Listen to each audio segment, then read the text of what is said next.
they traveled in a motion that he compared to saucers being skipped on water, which is kind of an unusual analogy, but that name stuck, and that's why they became flying saucers. The sighting has become celebrated as the moment the flying saucer age was born. It sparked a frenzy of public excitement, but it was a frenzy fueled by paranoia, because this was the start of the Cold War. This coalition was to be torn asunder. The allies of the Second World War were now enemies. Already an iron curtain had dropped around Poland, Hungary, Yugoslavia, Bulgaria. In public, West and East mounted huge displays of their biggest and best military hardware.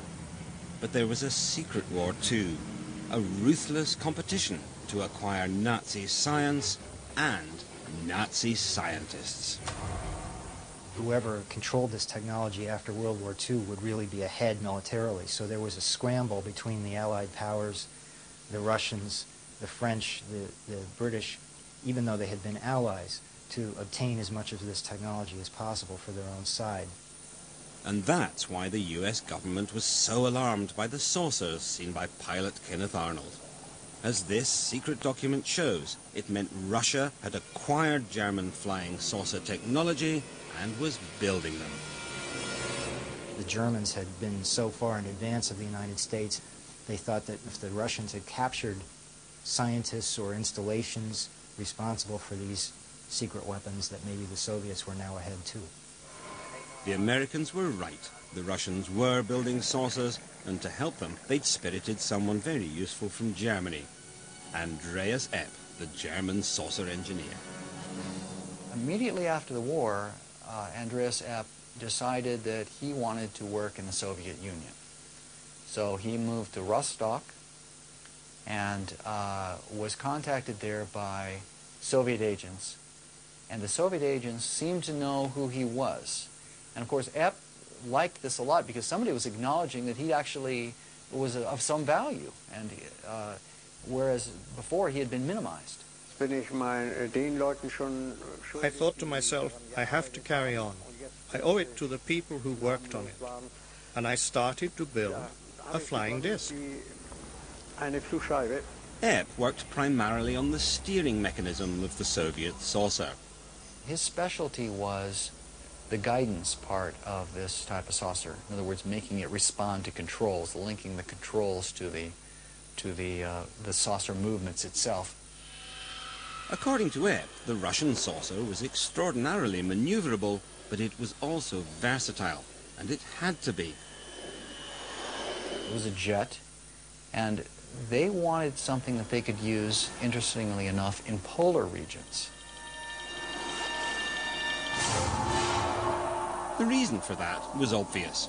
The quickest way to North America was over the pole. That was a fact not lost on an increasingly paranoid America. Even Hollywood suspected the Russians were up to something sorcerous. Now, the first country that learns the secret of the flying saucer will control the skies of the world. I don't want that country to be Russia. A lot of the sightings were in the northwest part of the United States. It was near the Boeing plant in Seattle, where all of the U.S. bombers were built. And it was also near the Hanford nuclear reservation in Washington State, where the plutonium for the nuclear bombs was produced. They were very strategically sensitive parts of the United States, and it was the closest part of the United States to the Soviet Union. So it's where they would have expected Soviet planes to come. By now, saucers were appearing everywhere. Hardly a city centre or movie set was safe. The government needed to put a lid on the speculation. And to do that, their psychological warfare experts came up with an elegant two-part plan. First, a senior military figure would firmly deny that anything was happening at all, but as a backup, they'd set rumours flying that the saucers came from outer space. I delivered the message. Now. The plan was launched at a press conference in the Pentagon. It was July 1952, and a definitive moment in the history of spin.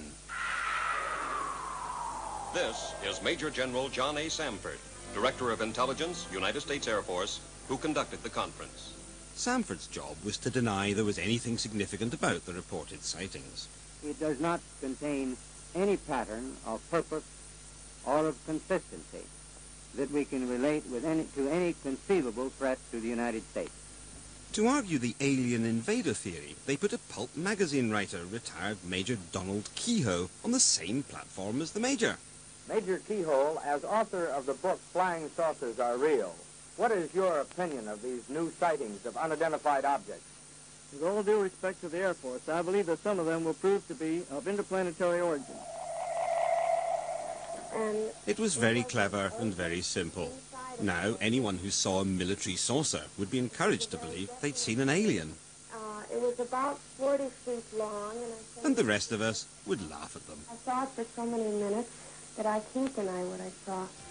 The press loved the alien story and ran it with enthusiasm. The very edition of Life magazine, which launched Marilyn Monroe as a star, also launched the career of many a monster from Mars. In that article, a number of anonymous government and military experts were interviewed and made statements supporting the idea that the saucers could not be man-made objects, secret weapons, or misidentified natural phenomena. So the alternative seemed to be that they were from another planet. Never before has the screen reached such heights of excitement, breathtaking spectacle. Donald Keyhoe's writings directly inspired the most classic saucer movie, Earth vs. the Flying Saucers, made by legendary Hollywood animator Ray Harryhausen. The basic concept was taken from one of his books about flying saucers. I understand that the government has made a lot of experiments with round flying objects, and which they kept quiet, and so they probably encouraged the idea that they were aliens from outer space. Indeed, it appears the government was so interested that the film's producer, Charles Schneer, was reporting directly to them. Of course, after the script is finished, it's out of my hands, and I'm sure that Charles submitted it to the front office as well as to various space people. Budniks and mudniks flying through the air. But while American citizens looked to the skies with varying degrees of concern, the men in black were looking closer to home. They were desperate for their own saucers, and just like the Russians, they were looking for former Nazi scientists to help them. When the Nazis surrendered in 1945, the U.S. military was worried about the German scientists falling into the hands of the Soviets. And the U.S. military was also interested in exploiting the knowledge of these scientists to help develop American programs like missiles and electronics, radar, supersonic aerodynamics, jet engines, and other advanced technologies that the Germans had developed.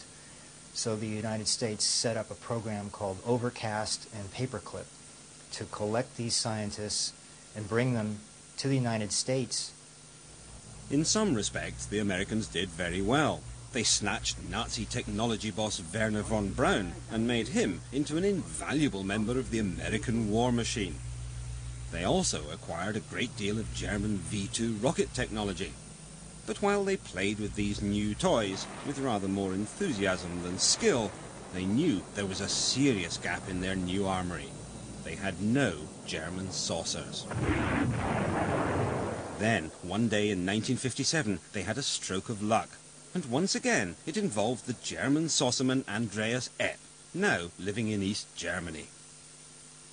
At some point, he had a falling out with life in Eastern Germany. I don't know what it was. It may have been a divorce. Anyway, he ended up in the West, and he crossed the border then and said, "Hi, here I am. I was spying for the Soviets, and I want to tell you everything I know." And the Americans immediately threw him in jail and began interrogating him. And while he was in jail, he started writing and drawing from memory what he had done for the Soviets, the Soviet saucer plan, and what it was going to be used for. With the help of Epp and others, America's saucer program began in earnest. It's an interesting fact that by the late 50s and early 60s, almost all the major aerospace contractors, including Boeing, Convair, Lockheed, North American, were working on concepts for saucer-shaped vehicles for various applications.